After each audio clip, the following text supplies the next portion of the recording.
زبان سے 3 چیزوں کو بچانا ہے اگر دنیا آخرت کی تجارت کے مزے لوٹنے ہیں تو زبان کو کتنی چیزوں سے بچانا ہے جی؟ سب سے پہلی چیز من الکذب، جھوٹ سے، واللغو، لغویات سے، فضول باتوں سے، اور تیسرے نمبر پہ والحلف، قسمیں کھا کے سودا بیچنا۔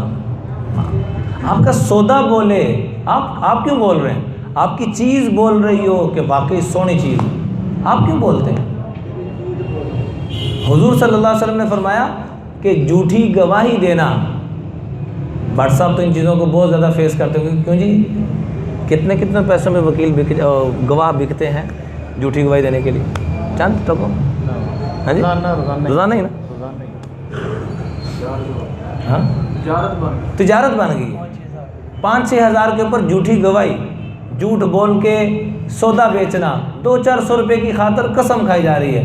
آپ نماز پڑھا کے کھڑے ہو گئے، عام طور پہ ایسے نہیں ہوتا تھا، میرے آپ کے آقا صلی اللہ علیہ وسلم نے نماز پڑھائی اور کھڑے ہو گئے، فرمایا عدلت شہادت الزور بالاشراک باللہ، عدلت شہادت الزور بالاشراک باللہ، عدلت شہادت 3 مرتبہ فرمایا۔ جیسے شرک کرنا گناہ ہے، ایسے ہی جھوٹی گواہی دینا، جھوٹ بول کے سودا بیچنا، یہ بھی اسی لیول کا گناہ ہے۔ پھر قرآن کی آیت پڑھی آپ نے، فَاجْتَنِبُوا الرِّجْسَ مِنَ الْأَوْثَانِ وَاجْتَنِبُوا قَوْلَ الزُّورِ، جیسے بتوں کی ناپاکی سے بچنا ہے، شرک سے بچنا ہے، ایسے جھوٹے قول سے، جھوٹی بات سے، جھوٹی شہادت سے، اور جھوٹ بول کے سودا بیچنا ہے، کچھ بتا کچھ رہا ہے۔ تو زبان اگر ہم نے اعلیٰ تاجر بننا ہے، ایک ہے پورے شہر سے کرپشن ختم کرنی، ہم نیت کریں، ہم بھی تو سارے تاجر بیٹھے ہیں، مانگی والا تو کوئی نہیں ہے باجی، سارے کاروبار کر دیو نا، ہم سارے کیا کرتے ہیں؟ تو سب سے پہلے اپنے اوپر اس کو نافذ کرنا ہے، میں نے اپنے اوپر، آپ نے اپنے اوپر۔ تو زبان کو 3 چیزوں سے بچانا ہے، اب آپ نے بتانا ہے کس سے؟ جھوٹ سے، لغویات سے، فضول یہ آنی ہے جنہوں کہنے پنجابی جو مارنی ہے، نہیں، خاص طور پہ کاروبار کے اندر۔ باقی آپ فارغ وقت ہیں، آپ ہنسیں کھیلیں، کاروبار میں سنجیدگی اس کے ساتھ اس کو کریں۔ جھوٹ سے، لغویات سے اور قسم سے، 3 چیزیں۔ پھر فرمایا دل کو قلب صاف من الغش والخیانت والحسد، دل کو بھی 3 چیزوں سے پاک کر کے رکھنا اگر اعلیٰ درجے کا تاجر بننا چاہتا ہے تو۔ کیا؟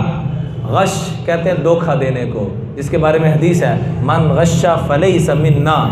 دیکھیے امام الانبیاء کی یہ شان تھی کہ بڑے سے بڑے منافق کو، یہودیوں کو، عیسائیوں کو، کافروں کو، بڑے سے بڑے دشمن کو سینے سے لگاتے تھے۔ آخر کتنا دل دکھا ہوگا کہ آپ نے فرمایا یہ ہمارا ہو کے بھی ہمارا نہیں ہے۔ تھوڑا دل دکھا ہوگا کہ زیادہ دکھا ہوگا؟ فرمایا جو مسلمانوں پہ اسلحہ اٹھائے، لڑائی کرے،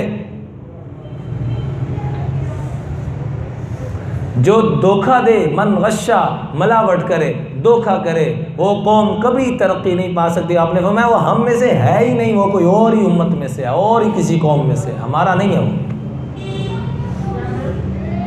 دیکھیے ہم کہیں کہ ہم آقا کے غلام ہیں، ذرا آقا سے بھی پوچھیں وہ غلامی قبول کرنے کے لیے بھی تیار ہے؟ ایک ہے جی آپ کہیں میں فوج کا جرنیل ہوں، فوج آپ کو سپاہی رکھنے کے لیے بھی تیار نہیں، عام فوجی آپ جرنیل بنے بیٹھے،